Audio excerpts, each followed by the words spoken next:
Hello and welcome to LaunchLeft Podcast. I'm your host, Rain Phoenix. We are down at Licorice Pizza in Studio City, California, where you can do all your favorite record shopping, so come down sometime. And today's very special guest is Alec from Clap Your Hands, Say Yeah, and he'll be launching Knifeplay. Don't forget, rate and subscribe. Follow us on all socials at LaunchLeft. Welcome to the show. Well, welcome, Alec. Thank to you. LaunchLeft Podcast. It's really nice to have you. Nice to be here. Thanks for having me. You, my friend, are from Philadelphia, PA. Is that right? That's true. And Yep. so is your band Clap Your Hands, Say Yeah. More or less, yeah. And you were like one of those early aughts bands, you know, blog era indie music, sort of MySpace band. Like Right. This is like, Yeah. this is before that whole shift happened. I mean, the industry as we knew it, I remember because I made my first like EP in 2001, like the day after everything died, when Napster took over, and I was like, wow, great timing. And from then on, I just watched all the changes happen, because before that, it was like, CDs and cassettes and, you know, real like support for artists and development deals, and all of that went away really quickly. Yeah, it seemed it's like a weird time. Yeah. Well, and From you my seem to perspective, innovate in that space, though. I mean, I don't know if it was so innovative as like we just happened to be there. I definitely have more of an old school mentality, but as regarding like independence, it just seemed the right thing to do. I mean, I was 27 and 26, 27, and I had a real stubborn streak. I was a real purist in regards to music, so I just really didn't care to play any games that might be involved in, like, you know, promotional vehicles surrounding music. So for me, independence made total sense. So it just happened to align with my convictions. That's all, you know. Were you a fan of Fugazi and Ian Sure. MacKaye and that sort of Oh, yeah. those sensibilities of Yeah. don't sell out and keep Yeah. everything cheap? And this I is- really was, music but is not that far, Yeah. probably, you know. Yeah.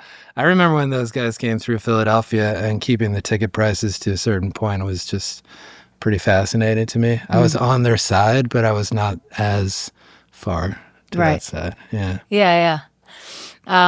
So when you say, you know, keeping your principles during that time, was it really based, do you think, solely in sort of an aspiration to do things differently than what you were seeing in the prevalent culture, or was there a bit of self-sabotage involved? Yeah, there was self-sabotage. I mean, it was a very vague premonition that like the music industry was meant to be this way for musicians. It had everything to do, and my music generally has everything to do with like being that 10-year-old kid with headphones on, listening to Lou Reed or something like that. Maybe not 10, 15. And that was how I shaped the entire thing. But really, it's a completely naive perspective, but still, it's what I went with. And there was a bit of self-sabotage as a result, maybe even more than the heroes that I thought, you know, kept it real. Right. But, you know, this is so many years later. You're putting out you're reissuing Clap Your Hands, Say Yeah after 20 years. Yeah. That's incredible. Congratulations. Thank you. Yeah, it's pretty weird. And what a cool record to sort of reissue and let the kids know about today. Yeah, I agree. And we've been playing it, and I still stand behind these songs that could have been rough, could have gotten popular with stuff that I didn't really care that much about, you know? And we've been going over everything, and it really, you know, it takes me back as it might some of the audience. And maybe we'll attract some new audience members, who knows? But, you know, I don't count on anything. Yeah. And I guess there was that one like ridiculous stellar hit, which was something like Skin of My Yellow Country Teeth. Yeah. Yeah. Well, stellar in a very like indie way, you know. Yeah. Not like huge, but, you know, big enough. In our circle. And you having done it a little differently, you didn't sign to a label. You didn't even end up having to really share publishing, right? Yeah, that's true. So that's great. Like, even though it may not have been, like you said, you know, it wasn't triple platinum per se, Right. but maybe it was double. I don't know. Tell me, how far did we get it? That song was everywhere. It was That's true. ubiquitous. It still seems to be. I mean, Are you still spending some of that money? Or is it all gone? I mean, for better or worse, it's still kind of everywhere. And yeah, I mean, like I mean, as far as the money stuff is concerned, it really is like I live a pretty relatively frugal lifestyle, and it's kind of all related to this stuff, Yeah. to trying to make something work to the best of my ability, and that's it. Like a lot of my friends, but they haven't been as lucky as me in terms of keeping things independent. Yeah. So Yeah. And so what really was your impetus? You spoke about having principles and wanting to do it differently, and that there was a little self-sabotage, but yeah. what was the intuition, or what was in that gut feeling of like, I'm going to not sign it. I'm going to keep this and do this myself and just see what happens. Like, Yeah. do you remember that moment or? Kind of. I mean, so the way it started was the first 2 years before the album was released, we were playing these, all of those small clubs that everybody plays, and nobody was there. And little by we had a bit of self-confidence. We were like pretty assured going into all of this that we had something that people might want. And so we were able to kind of keep going. And then, little by little, like everybody else, like somebody that is not a friend of ours appears at the show and blah, blah, blah. So we were able to gain, I think, a relatively reasonable following in New York prior to even release of the album. So when it came time to release the album, we were like, and also we didn't really care to do it for a living. That was a big advantage. We weren't like chasing a dream of like playing at Madison Square Garden or anything. Right. For me, my dream was like Max's Kansas City, that sort of thing. Like those old. Yeah. That was it. I was like, oh, cool. Yeah. That's enough, Yeah. But so it being independent or staying to that just seemed to work because I was kind of happy with any attention, as I feel like any sort of entertainer should be, Like, You just wanted people to listen to your songs and come out and rock out to them. Yeah, and again, I thought of myself as the little kid listening to headphones first. You know what I mean? So that's who I'm communicating with anyway. Does it need to be a lot of them? I mean, it's better financially if it is, but that's not the point artistically. It's not the point, generally. Yeah. So I know at Max's Kansas City, Devo played a show that Bowie and Brian Eno were at, and that's when they decided to produce their next record. So. Okay.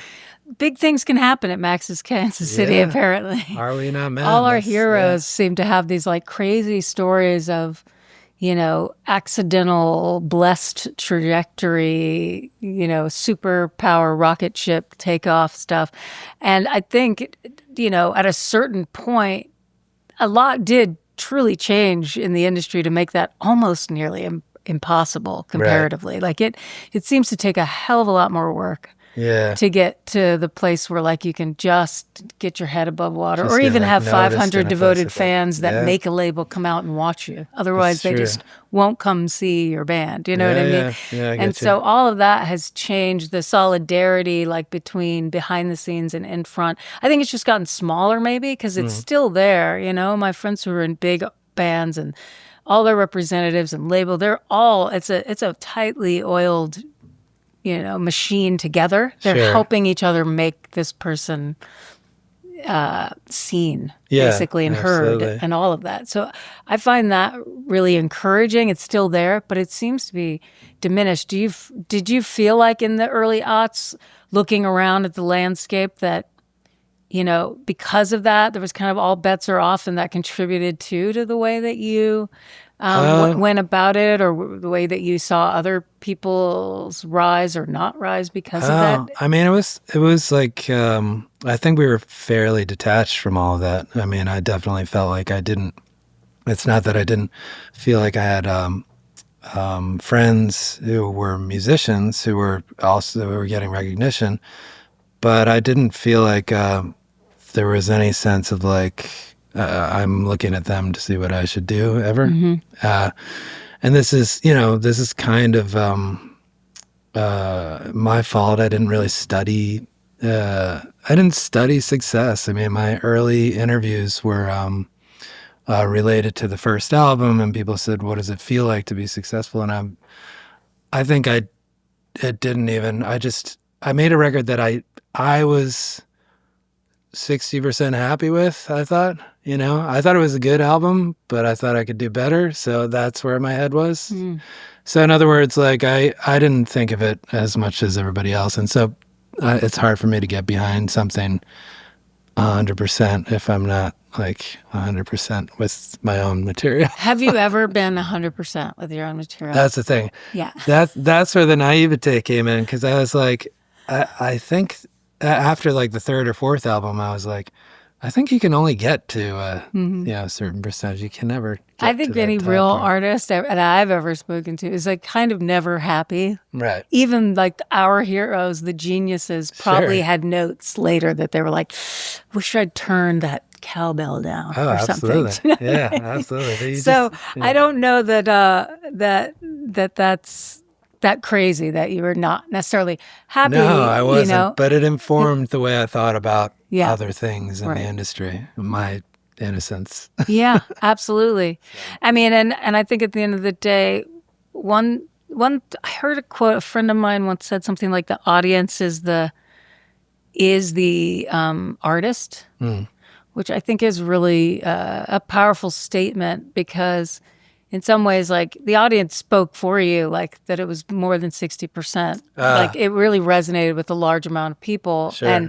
and so whoever was interviewing you at the time was reflecting that back to you. Yeah. But you were thinking in that like singular artistic way of just like, Right. I could have done better. And I know that, like, I think that's a good thing I in was some ways pretty for bad. artists to stay that sort of, no, I can, next time we're going to, just to kind of have that, unless it debilitates you. And that's what I'm wondering is. Well, that's the thing. I Yeah. think I don't think I was fantastic in the head at the time, like with any attention. I never really took to getting attention just generally. So Right. for me, getting on stage, I would even tell the band that it doesn't matter what they think. If we play a good show, we'll know it at the end, and if it's not a good show, we'll know. I was like pretty hard line about it. Yeah.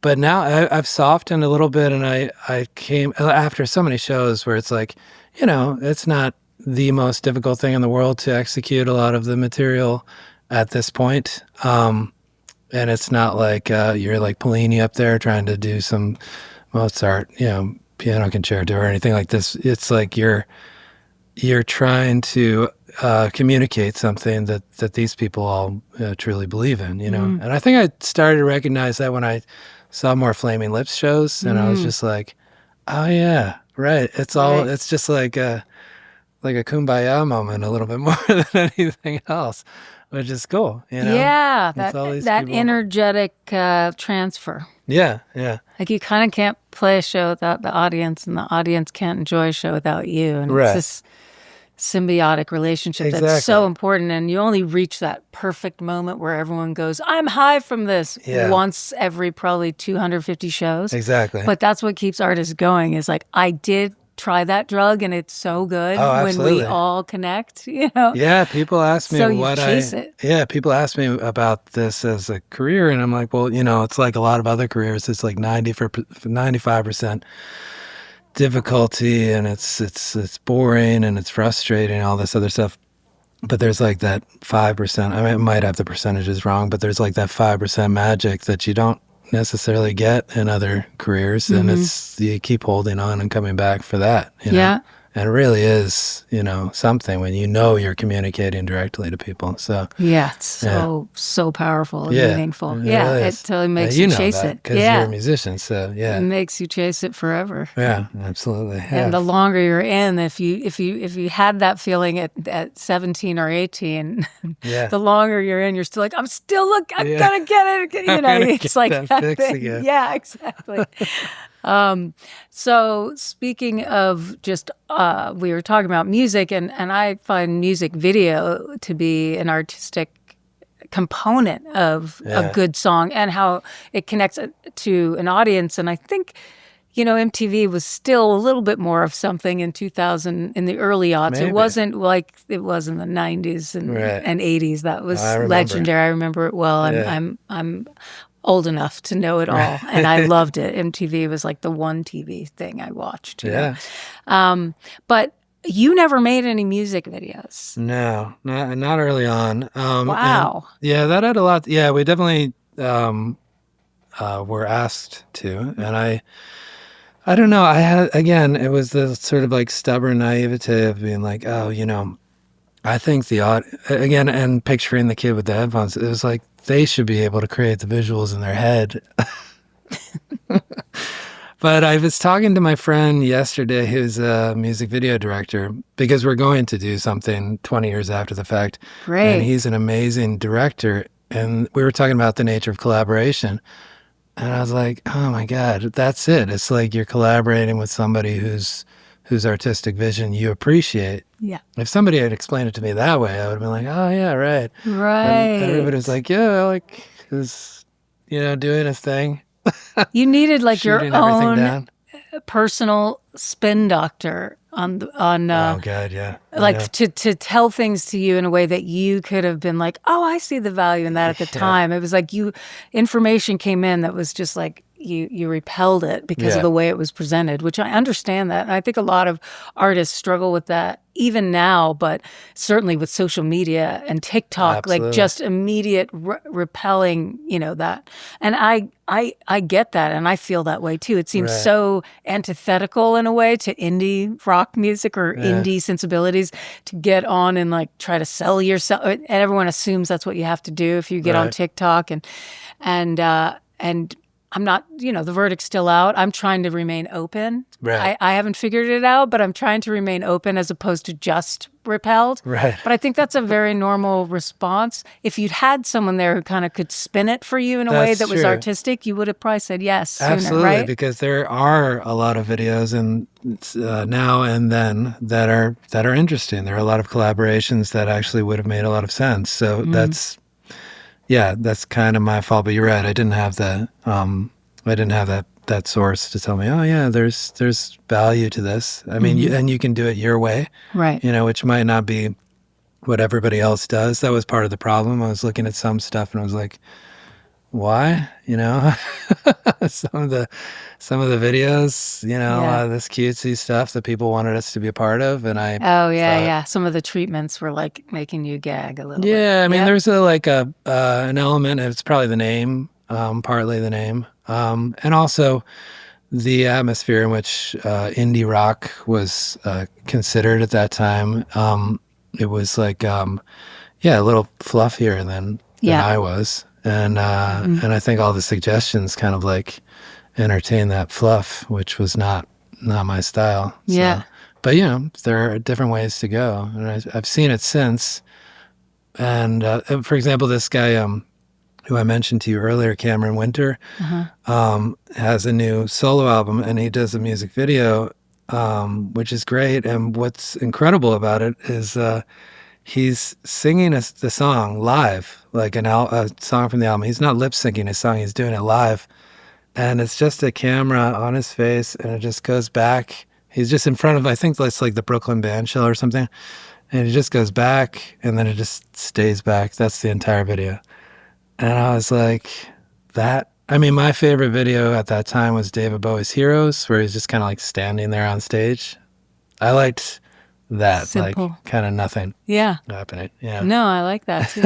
So anyway, but anything is possible. I mean, that's but the point is that he can do, he did it because he believed in it. It wasn't like people throwing stuff at him saying, oh, this is what you should do because this is what your music, this is the avenue where we can market it. I see. It almost sounds to me like you were in like a protective mode around so much coming at you that the easiest way to protect it was to just say no to almost everything. Pretty much. Yeah. Okay. I get that. Yeah. I see what you mean. It was almost like overnight success, independent success. And then all the vultures came out going like, here's how we can make you so much more, but it's cheesy AF. And that's the thing. Some of them were great and had the right intentions, but I just couldn't distinguish, I see. You know what I mean? Like not everybody's bad who, wants to do something or like just comes out of the woodwork. No, not at all. Yeah. So I didn't realize that at the time. It was just like it was too much and it was too hard to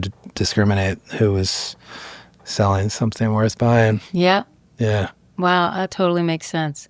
Well, how cool, because, well, I don't know how you feel about whether or not things, regret versus things happen the way they're meant to. But to Yeah. me, I think for whatever reason that was the way that you made it happen. I think it actually affords a really beautiful pocket for the 20th anniversary to re-release the self-titled record and have that moment where you can, with discernment and a little more age and less like trauma response, Yeah. do things artistic for this beautiful record that really did touch so many people. You still have that opportunity now, and you didn't do all those things. So it's also not like some money grab version. It's literally just like, oh, the things that I didn't have maybe the bandwidth or the wherewithal at the time to look at, I'm going to do now with a little trying more. to like push it forward to people who might believe in it the way I do and I did. And it's a really, you're right. If you look at it that way, it's like a tremendous opportunity that you can just like not only get new people on board, but yeah, you can just try to communicate this feeling. Honestly, playing these songs with the band now, rehearsing and like revisiting all of the stuff from probably I wrote a lot of these in my early 20s, I guess. But revisiting all of those like former and present convictions and knowing what informed it then, and I've changed it now, but like it's just kind of an amazing opportunity really to do all this. So I'm excited. Yeah, and if people come on board, cool. As I've always thought, like if we can convince people to sign up for this, then so be it. But if not, it's not the end of the world.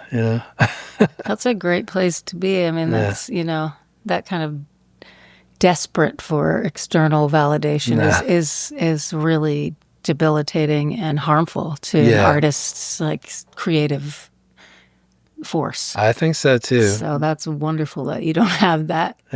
Part of it, Yeah, and my hero probably is sorry. You're pointing at this. I don't know if it's time. I don't know if it's time to do Brian this. Eno, yeah, of course it is. But I just took a songwriting course with him via Zoom with the School of Song in Los Angeles, and it was incredible. And there are a lot of things that he said which reminded me of how I meant to approach all of this. One of my favorite things was like pay attention to what attracts your attention. I'm paraphrasing, but like that's something that I think is important that everybody knows. Like rather than this all the time, like look around, because that can inform what you write and how you approach other people. And I sort of needed a lot of his advice in this course at this particular time, not only approaching this album and like reminding me of where I was at the time, but also like approaching future works, which as you go on, it kind of gets a little harder to dig in, or so it seems. And I mean, I think it's really important to have a resource like this. But he was saying he's somebody who, as big a name as he is for me, he was telling these stories about the people he's worked with, and everybody is just like kind of the same. It's all, we're all working towards this particular end, like an album that we can believe in, essentially, or art that we can believe in. And it doesn't matter who it is, but how we get there is the point. I mean, he didn't say this. That's kind of what I'm saying. And he just... he has all of these ideas and theories and philosophies to make it work, but all of them are kind of grounded in conviction. And he's super playful, and I don't know, he's really cool still. We're talking about Brian Eno, and this particular record is called Here Come the Warm Jets. It's one of my favorite Eno records as well. And Alec went and picked this out of Licorice Pizza. This was a special order for Alec, so we like to always ask artists coming on what would be their special order, and this, my friends, is that. So thank you to Licorice Pizza for for stocking this beautiful record for all of us to enjoy. This one in particular was the influence. Was it formative for you album. as a teen? Yeah, absolutely. Well, I was working at the Museum of Natural History in New York, and I remember taking the subway from Brooklyn up to the anthropology department there, and I think it was exactly the length. I would listen to it almost every day. Wow. And so it begin in Bushwick. I think it was Bushwick, yeah. And I would get right up there and through all the exhibits, before the museum opens, and with my headphones on, probably blasting it. But like this was the record for me for a long time. Yeah. Just give it one more chance. I covered that song once. Is that the actual self-titled? Here Come the Warm Jets, right? No. Oh, Needle in the Camel's Eye. That's the one. Yeah. I love that one. Yeah. Well, speaking of your music, though, I mean, I feel like we could talk for hours, but I know we have a launched artist coming soon. But I wanted to let you know, I listened to you, I think it was like a piano and voice EP or singles. Right. So beautiful. Lyrics were really great. Oh, thanks. And I noticed that about your songwriting and was pleasantly surprised. I'm a lyric person. It really matters to me, lyrics. Me too. And I liked some of you could tell who your heroes were because sometimes you'd use like some song titles of theirs as part of your lyric. And I was like, actually, cool. Good, you got Interesting, yeah. Most people don't. Yeah, I thought it was really cool. I noticed that in a few of your songs. I was like, oh, yeah. Yeah, cool. That's great. Yeah, I really There was a reason why I put those in there. There you go. And apparently I found it. One of those little Easter eggs or whatever they call them, exactly. Right? Yeah. Yeah, I the really one I'm most appreciate proud that. of is the end of New Fragility. There's a bridge, and I put in and Neil Young has a song on Tonight's the Night, and it's called Borrowed Tune, and I'm singing this borrowed tune I took from the Rolling Stones, Alone in This Empty Room, Too Wasted to Write My Own is the line, and I put in a line from his. I think it's that song, and it's I'm climbing this ladder, my head in the clouds, I hope that it matters, I'm having my doubts, on the bridge of a particular song where I think he lifts from the Rolling Stones. Anyway, I love that. Okay. Yeah. It's like fractal lyrics. Yeah, it's real, Multiple real artists. nerd just, stuff. Yeah, I like it. I like it. Oh, that's so cool. Yeah, I'm a big fan of lyrics and also poetic lyrics where it's kind of, you know what it means. Maybe a few people can make it. Ideally, lyrics are interpreted in a way that everybody can find their story in it. Sure. I usually don't like to tell people even what the lyrics mean to me, right, or why I wrote the song, because it's really way more interesting to hear why they think what they think even about beyond it. that, what your personal interpretation is. That to me is my favorite. Like exactly. I don't even necessarily want to know everything. I mean, I'm thinking about Bob Dylan or Eno in particular. We went over lyrics a lot in that course, and I think he was more in the vein of like he even said in the first lecture, he was like, I don't want to hear about you, I want to hear about things around you. And he said that in such a way, I knew what he meant, like, but the thing is, like, you could write about like these cameras or something like this and just about the cameras, but you betray your own sensibilities by doing that. It doesn't matter, you're going to show yourself, no matter what. Again, I don't think he actually said that in the course, but that's what you got from it. Yeah. Yeah. Well, and again, we all bring our perception to every situation. It is only what we interpret. Right.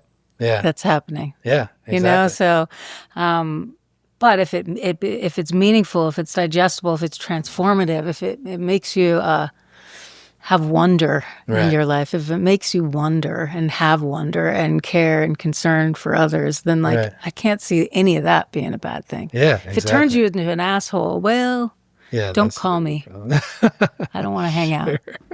Yeah. But otherwise, I love watching how things get interpreted by people and they build other beautiful things from them, even if that wasn't the intention of the person who shared it, or, absolutely. what we take from things is everything, right? Yeah. We build our own reality. So hopefully, all of us on a trajectory to build a reality that's better for all of us, in some the capacity, goal. or brings more joy into the world, or Right. Yeah. builds on artistic legacy that we look to, like we add to that, Yeah, that kind sure. of good.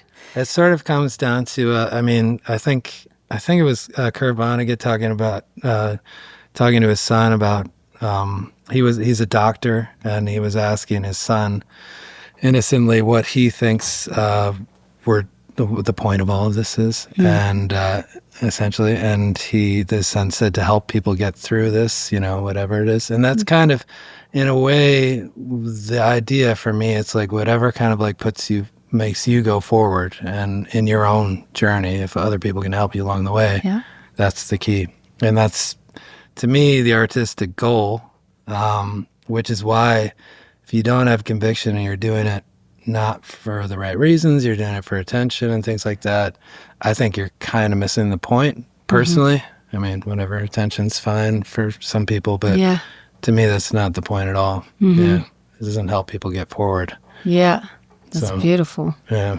Wow, that's awesome. No, on that note, we're going to start to try and bring Knifeplay in, but we can keep talking while we see if it actually happens. This is where Knifeplay will appear if they're in the waiting room. So cool. So Knifeplay will be supporting you on tour? Yeah, they'll be supporting on the second leg, and I'm pretty excited. They're from Philadelphia, and I listen to their stuff, and it's pretty cool, and they're younger, and I really like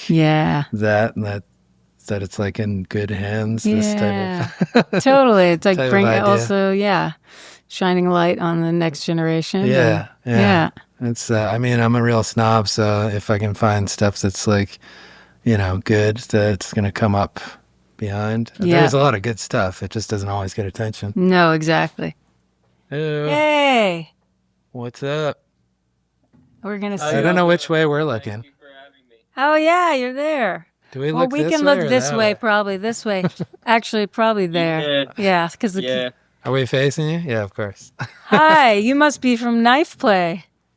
Yeah, and now I can see myself, but it's reversed. That's interesting. Yeah. And it's delayed as well. Well, that was all intentional. I am. My name's TJ. TJ? My name's TJ. Yeah, I do Knifeplay with some other folk, but I'm usually the ambassador. So okay, cool. Nice to meet you, TJ. Thanks for being on LaunchLeft. We were just thank you for having me. Absolutely. And Alec was just sharing about how he digs your music, and that you all will be touring together soon, I think, right? Soon? Yeah. Was it May? When do we start? Somewhere early May. Yeah. Oh, that is soon. Yeah, it's the first 10 or so days of May. Yeah, exactly. Yeah, not a full on, world tour or anything like that, but I'm super excited about it. Yeah. That's wonderful. And we'll be sorry, go ahead. No, please. I was just gonna say we'll be wishing for more by the end of it, I bet. Yeah, it's gonna be a fun one for sure. And we're ending in Philly, and these guys are from Philadelphia. Oh, right on. Yeah. Where are you now? Which part of Philly? I'm in Kensington right now. Okay. All right. Kensington's nice. That's cool. You're bringing Philly fans with you. I love it. Great. Oh, cool. That's so cool. So how did you first come to music? Like in my life? Also, is there a lamp there that we can make you turn on? We want to see. There better? We go. That's better. A little bit more of your face. There you go. Yeah. So, how music found you. Yeah, I was thinking about that a little bit, and I'm really curious as to where that question took you to as well. But we didn't even answer it, did we? No, we I didn't guess talk about for it yet. me, like we're waiting for you to answer, and then I'm gonna just copy your answer. Yeah. Well, hey, I would too. No, I feel like the music that struck me first, even though it was, I think I started like saying I like this or that band around in like second grade or so, I remember. And of course it was kind of juvenile music I was interested in, but it's this catharsis thing with music that was so important to me right away, and that's still like what I draw from the most. It's like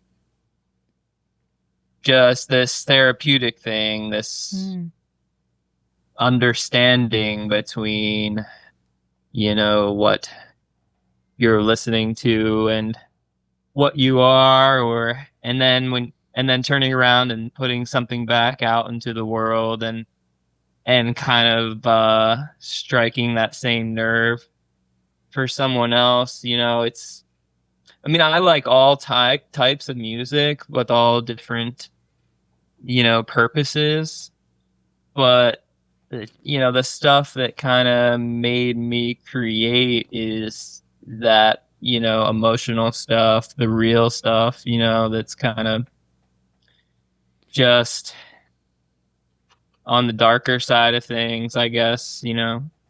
Do you have any examples of bands that you would qualify as falling in that category for you? So the first, like I said, like I was a kid, when I first started liking music, but I always say like the first 3 bands I liked were Linkin Park, Good Charlotte, and Everclear. Oh, wow. And I remember asking my dad in the car, I was like, do singers sing about their real lives, or do they just make everything up? And of course he told me the answer to that question. And I don't know, it was like a weird moment, because I guess I was somewhere inside, I was thinking like I was interested in this type of thing, writing songs. Yeah. And now, of course, I listen to just about everything. I don't know. Yeah.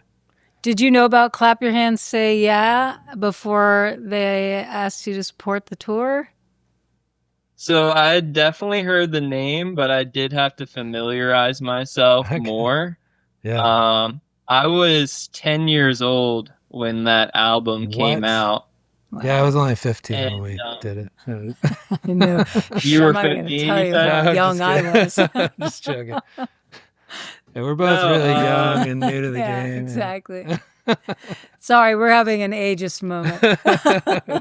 Oh, no, it's okay. So that wasn't hot with the 10-year-olds? What's that? I said it wasn't hot with the 10-year-olds. That was our target demographic. Well, it might have been with some, but I was just from a nowhere town, and I didn't know about anything cool, so until way later. I knew about some cool stuff when I was 10, but it was completely different. Yeah. But I did familiarize myself with that record, and it's great. And I think, our music does not sound similar, but I think we're gonna give people a really great evening. Yeah. When we play together. Yeah, I agree. I think it's gonna be very good for audiences. Yeah, it's a good balance. That's the key to any show.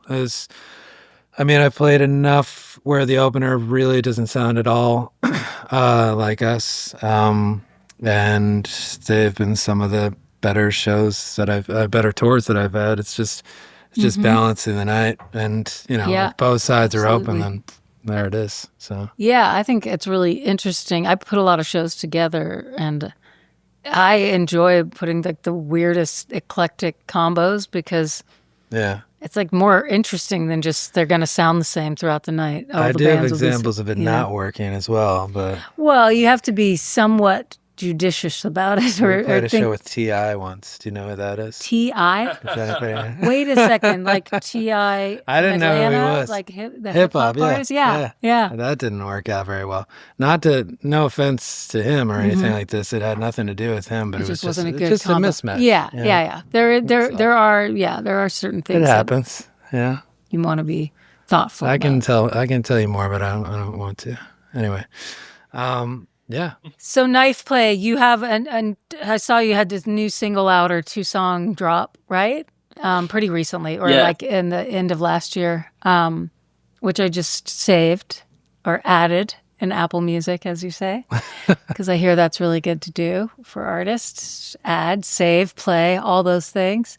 Are you like really in the social media world as a band because you're young and that's just what you're supposed to do these days? Or are you guys, how's that been for you all? Is that part of your No, promo? I do Instagram only. I really am not into all that stuff. Our songs are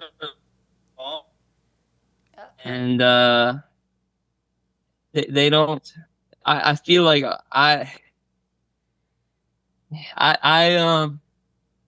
I'm not good at that stuff. First of all, and I try to build my whole thing on just authenticity, so I can't do like I just post when I need to, and I think that I'm decent at doing that. But as far as just feeding this thing, I can't do that, and that's okay, But I just feel like what our music and the way we communicate with people through the internet or whatever, like it is kind of at odds with what's expected in those realms today, like with the dopamine dependency and all of that. Right. Yeah. And also it's like it's at odds with a lot of my values and a lot of the things I'm interested in talking about in my songs. So I like, I of course more people know about us because of Instagram. That's pretty cool. But I just do my best to be authentic, and I feel like having a band and writing songs and albums is enough. And to be an internet star, it's a whole nother job. I have a regular job also, so it's like I just do what I feel like I need to do in that realm, just to get the information out. That's refreshing. I've actually heard of some younger people today who are kind of banning. They're gone the Luddite route. They're where not they doing any social. They don't do any social media, and they read books.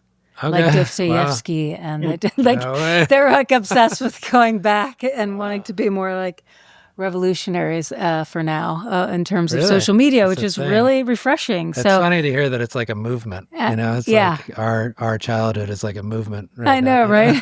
We just didn't have anything that, and if anything. But one thing I am curious about, just because I am, I mean, are you addicted to Instagram anyway? Even though you don't post. Do you scroll? Do you look for titties?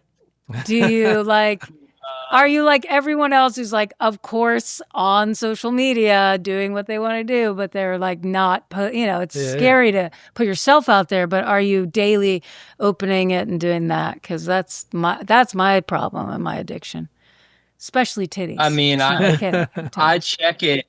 I check it a few times a day, but I only have it on my computer.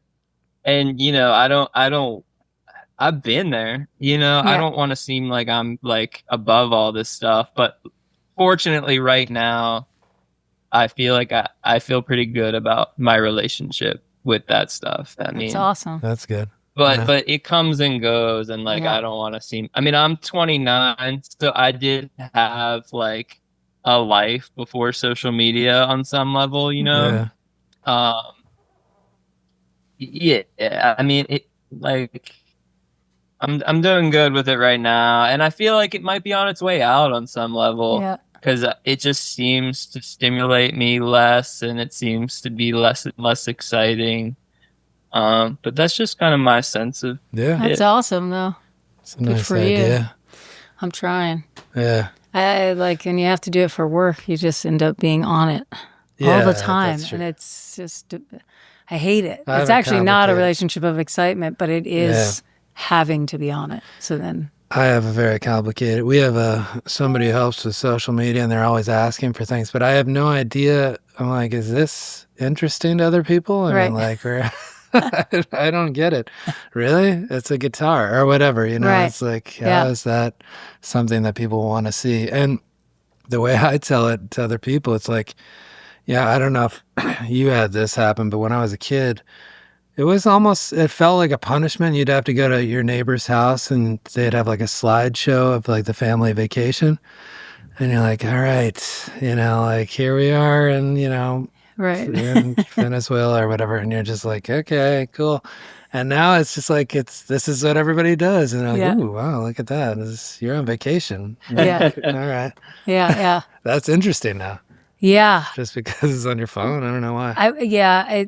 It's pretty curated. The people don't just put up their they try to make it look like it's like, this is just what I'm doing, but they've spent like all this time lighting and like editing and a lot of that world feels so fake. Yeah. And you can tell it is. So it is nice to have authentic artists on there just being themselves like that. That I do appreciate when you come across them. And there are some that have really made, very few, but that have made the leap from a social media musician or influencer to actually putting out good music. Yeah. But very few. I'd probably say the margins are like, you know. I don't know them, but 1%, but they're still out there. Right. That's my guess anyway. Don't listen to me. I always have theories and I think I'm an expert. I'm not. I do no research. So just don't. It's good to be confident though. Yeah. You're just confident people start to believe you. Exactly. Say it with confidence. Something you just said reminded me like, you know, I've kind of heard this idea and also thought about it. I don't know if this is my idea or not. I might have got it somewhere, or it might just be something that we're all going to see soon. I'm not sure.